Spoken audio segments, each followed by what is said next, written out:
Gente, e se eu selecionasse aqui, aliás, se eu colocasse primeiro aqui o nome da empresa em primeiro lugar, certo? E selecionasse uma empresa, Alfreds alguma coisa, certo? Desempenho de venda R$ 4.596, certo? E me daria o gráfico de 97,98, porque, muito provavelmente, aliás, com toda certeza, essa empresa nunca comprou, nunca realizou nenhuma compra em 96, certo? Que são as datas que temos aqui, 96, 97 e 98. Se adiantássemos aqui para ver outros gráficos, vejam, eu teria que essa Alemanha é uma empresa da Alemanha, certo? E que ela comprou essas categorias de produtos. Aliás, produtos destas categorias, certo? Bebidas, hortigranjeiros, laticínios, frutos do mar e condimentos. Ele informa aí a porcentagem de cada um, certo? Laticínios foi o que comprou mais, 27,3% e assim por diante. Então, e quando eu prossegui na análise da correlação, o mostrador, o que é que vocês acham que estará lá? Vai estar o quê? O índice Rho de correlação entre quantidade de itens vendidos e desconto em reais da empresa. Ou seja, o quanto essa empresa é suscetível nos produtos que comprou, na verdade, a desconto em reais. Na verdade, eu não tenho como analisar o que ela não comprou, né? Então são os produtos que ela comprou. Eu vou procurar outra empresa, desmarcar essa seleção. E eu vou procurar aqui uma empresa que compra muito. Essa daqui, por exemplo, R$ 120.000. Ernest Handel, alguma coisa do tipo. Certo? Eu vou marcar ela.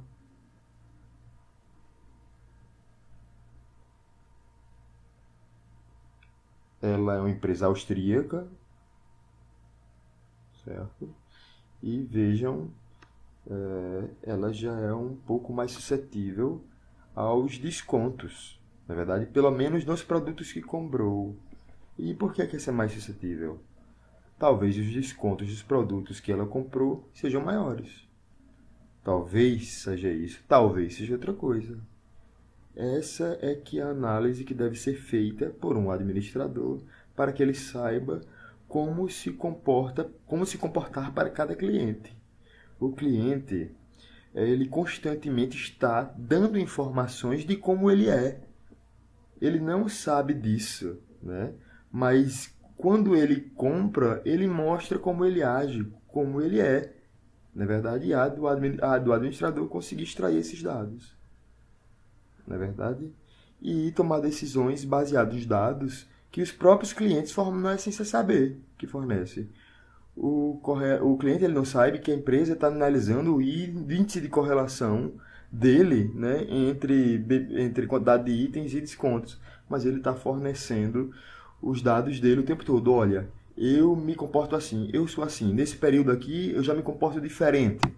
Então, o administrador proativo, ele consegue identificar isso e vai saber oferecer exatamente aquilo que o cliente quer na época certa. Eu vou fechar essa seleção. Vou voltar para cá, para a tabela dinâmica. E eu vejo aqui o desempenho de vendas, né? E por que me preocupar justamente com Ernest Handel? Por quê? Porque ele é um cliente premium. Vejam quanto ele gastou. Não é verdade? Então, esse tipo de cliente, é neste tipo de cliente que a análise deve ser feita, né? E eu não devo fazer, acredito, essa análise num player, num cliente menor, né? Por quê? Porque a análise é complexa, né? Então eu não posso perder tempo, é uma empresa alemã essa daqui, com clientes menores, não posso perder tempo com o negócio. Ele tem um índice baixo. Por quê? De correlação. Por quê? Eu não sei, mas eu acredito que a missão do administrador seja justamente identificar por que é que essa empresa tem uma fraca aderência entre quantidade de produtos comprados e desconto em reais, né? Vendidos pela minha empresa e comprados por ela, né? O administrador, ele deve sair do óbvio, na verdade, muito mais do que um analista de sistemas, que tem como missão, muitas vezes, produzir essas views que são solicitadas por administradores, pois estes analistas, às vezes, nem acesso aos dados têm. Dessa forma, supondo que eu sou um analista de sistemas, eu, Walter, da empresa administrada por vocês, administradores, vocês vão me solicitar, olhe, crie uma visão, né? E vocês vão dizer qual é a visão, e eu não me interessa saber por que é que vocês querem isso, essa dimensão, essa medida juntos, né? Mas eu criarei. Lembrando que esse exemplo talvez não seja dos melhores, porque este conceito de software que estamos estudando remete que o administrador deve ele próprio colocar a mão na massa, não é verdade? E isso é um self-service BI. O administrador ele deve desenrolar por si só, certo? E é por isso que vocês estão aprendendo esse sistema. Não é à toa. Isso não é apenas um BI, é um self-service BI. Eu vou fechar essa seleção, limpar essa seleção. Né? Eu vou editar essa view, certo? Eu vou clicar em gráficos, do lado esquerdo. Eu vou procurar aqui o gráfico de dispersão. Aqui está o primeiro. Vou arrastar e vou colocá-lo aqui. Esse gráfico de pizza, ao meu ver, ele não precisa ser muito grande e o gráfico de dispersão ele precisa sim ser um pouco maior. De modo que eu vou arrastar assim. Não sei se essa visualização será boa, mas vamos testar. Vou já editar. Por quê? Porque caso eu perca minha conexão, então eu paro. E aí, apesar da visualização estar incompleta, se a minha conexão cair agora, ainda assim, quando eu voltar, estará dessa mesma forma, né? Já teria arrastado e manipulado os dados aqui, os artefatos. Vou incluir aqui a dimensão mês, ano pedido. Não estou encontrando. Eu acho que eu não tenho essa dimensão. Mês, ano pedido. Dessa forma, alguns de vocês também não terão. De modo que vou finalizar essa edição, está salvo, e vou lá no editor de carga de dados. Eu queria colocar lá a dimensão mês, ano pedido, não tem, então eu vou incluir essa dimensão agora.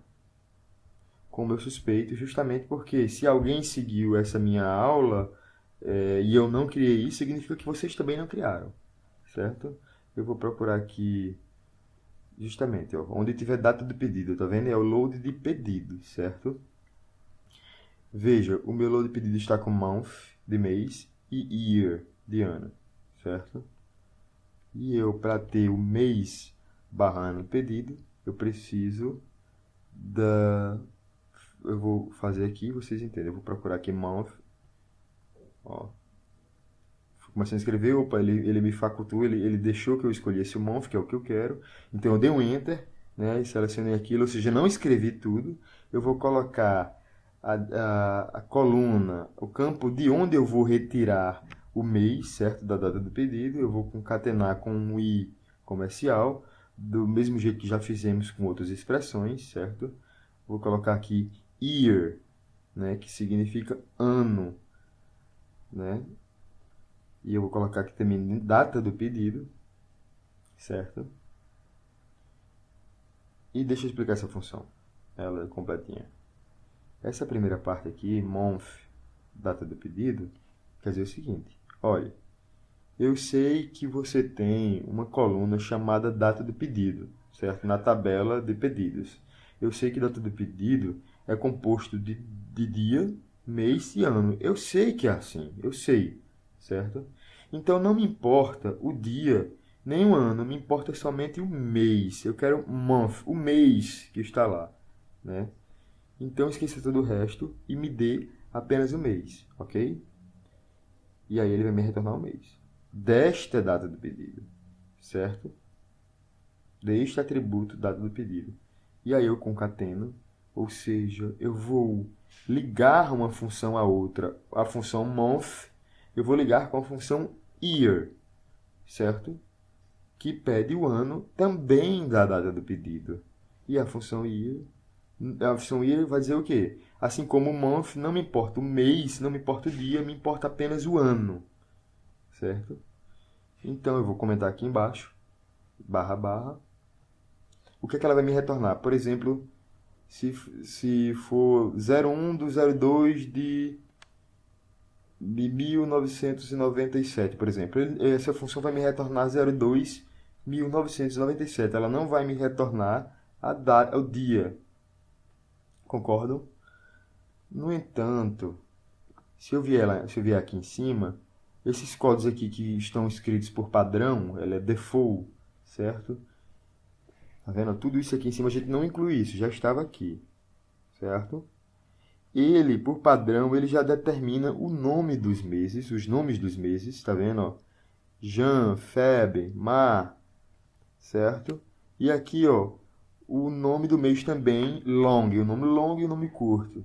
January, February, então janeiro, fevereiro, ou seja, aqui também eu posso mostrar os nomes das semanas, ó, Monday, tá vendo? E aqui tem Mon, tá vendo? Ó? Dizendo o seguinte, Mon é o short name, né, o nome curto, e o nome longo é Monday, né, da semana. E aqui o short name do nome do mês, né, certo? Então, quando eu colocar essa função, quando vier a data 02, o mês 02, ele não vai me retornar 02. Porque ele sabe que 02 é o que? É fevereiro. Então ele vai me retornar Feb, que é como lá está. Tá certo? Se eu alterar lá os nomes, certo? Se eu colocar Fev, como é fevereiro aqui no Brasil, então vai ficar Fev. Aqui eu vou botar uma vírgula para tirar esse erro, tá vendo? Sendo que eu não quero deixar esse atributo com esse nome esquisito, certo? Então, eu vou apelidar esse atributo novo que eu estou criando, as, né? As significa como, ou seja, esse atributo como o quê? Eu vou chamar ele de mês, ano, pedido. Eu vou colocar aqui entre colchetes e vou explicar daqui a pouco por quê. Como eu vou usar o espaço, mês, espaço, ano, espaço, pedido, eu estou indicando o quê? Que o nome desse atributo, toda essa estrutura de 3 palavras é o nome do meu atributo, né? Essas 3 palavras representam esse novo atributo aqui. Se eu tirar, por exemplo, os colchetes, o que acontece? Ele vai dizer, olha, month, data do pedido, e comercial, year, data do pedido, as, mês. E aí você tem essas duas palavrinhas aqui na sequência que eu não sei o que é que significa, né? Tá entendendo? Então, para dizer, ó, é tudo junto, todas essas 3 palavras representam o nome da tabela, eu boto entre colchetes. E aí ele entende. Então, eu vou carregar dados. Clique em carregar dados. Eu verifico aqui, ó, 0 erro, 0 chaves sintéticas, entendeu tudo certinho. Fechar. E eu vou voltar lá para a visão geral do aplicativo. Para concluir o que eu estava fazendo. Então, vocês vejam, ó, que deu problema, não tem problema nenhum. Você vai atrás, resolve e volta, né? Olha, tá, eu vou fazer o gráfico de inspeção, ficou a visualização incompleta que eu tinha deixado, né? Porque eu não tinha ainda o atributo. E agora sim eu consigo colocar aquela dimensão mês, ano, pedido, né? Que era a dimensão que eu